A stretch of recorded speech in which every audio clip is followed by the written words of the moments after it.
민수기 2장입니다. 가나안 정복을 위한 군대 편성에 필요한 인구 조사를 끝내 이스라엘에게 광야를 행군하고 진을 칠 때야 지켜야 할 진영 배치와 행군 순서에 대한 규례가 부여되고 있습니다. 진을 칠 때에도 여호와께서 말씀하셨다는 이 구절이 있는 것은 말씀의 주체는 오직 하나님이시며 자신들은 그의 명령을 전달하는 대언자에 불과하다는 사실을 강조하고 있습니다. 성막 중심으로 진을 친다는 것이 나오는데 여기에서 진을 친 것을 보면 당시 세계 최강국이었던 이집트의 고도로 발달된 군사 지식에 따라 포진시키지 않고 하나님의 임재를 상징하는 성막을 중심으로 진을 치고 행렬할 것을 규정하고 있음을 알 수 있습니다. 이것은 모든 행군 가정과 생존의 목적이 여호와를 중심으로 진행되어야 한다는 것과 천국으로 향하는 이 세상 순례길에 나선 성도들이 서로 협력해야 할 것임을 나타내어 보여주고 있습니다. 이것은 로마서 8장 28절에도 나옵니다. 특히 여기에서 언급된 진 배치는 인류를 구원하기 위해서 세상에 오실 그리스도의 성육신 사건을 예시하고 있다고 볼 수 있습니다.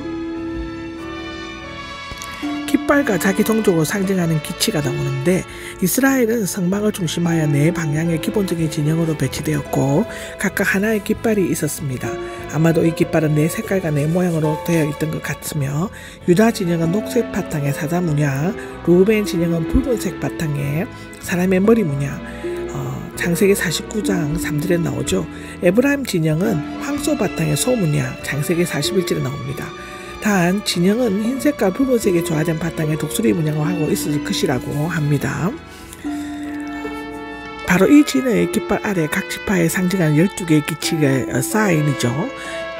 있었는데 각 진영에서의 해막을 마주 바라볼 수 있었다고 합니다. 진영 배치에 대한 지침을 나오는데 성막을 중심으로 어떻게 진영을 배치할 것인가가 상세히 언급되고 있죠.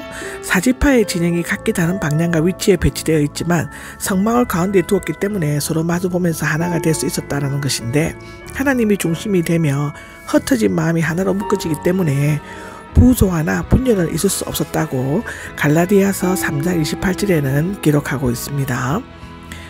유다 진영은 1절에서 9절까지 설명되어 있는데 동쪽에 해 뜨는 곳에 진을 쳤는데 이것은 성막 이동 시의 행군 방향이었고 행군 시에는 제1대1로 나섰답니다.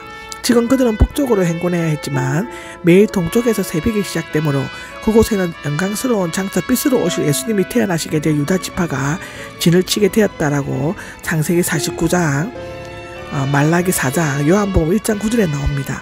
이 진영에는 원래 장남들 루벤, 시몬, 레위의 차지해야 했지만 그들의 실수로 야곱과 레아에게서 태어난 유다와 이사갈, 스볼론에게 영예의 자리가 주어졌다고 창세기 49장 8절에는 기록되어져 있습니다.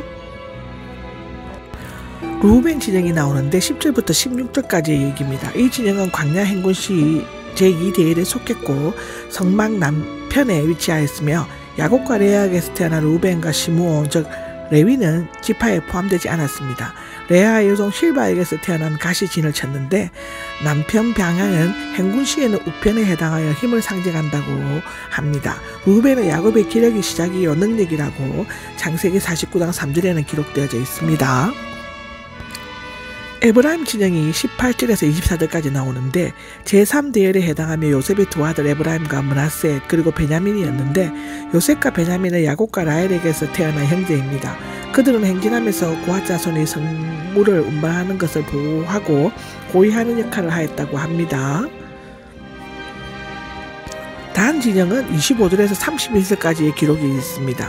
여기에서 마지막으로 맨 위에 행진하는 제4대일은 단과 아넬, 납달리였다고 하는데 아셀은 몸종 빌라, 납달리는 실바에게서 태어났는데 단 지파가 뒤에 배치된 것은 이 지파가 전투력이 뛰어나고 그 용맹성이 인정받았기 때문이었다고 합니다. 그것은 창세기 49장 17절에 나와 있죠.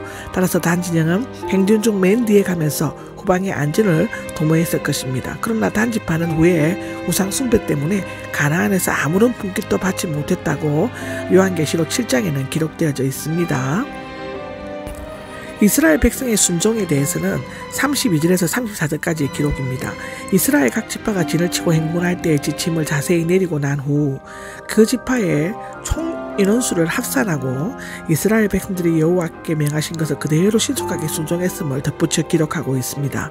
여기에서 레이지파가 제외된 것은 전투하는 군사로서가 아니라 성막을 섬기는 봉사자로서 구별됐기 때문인데, 이것은 오늘날 성도들도 하나님을 중심으로 전생활 영역을 서로 협력하면서 천국을 향한 순례길을 걸어가야 할 것과 하나님의 나라는 그의 뜻과 명령에 온전히 순종하는 자의 것임을 교훈하고 있습니다.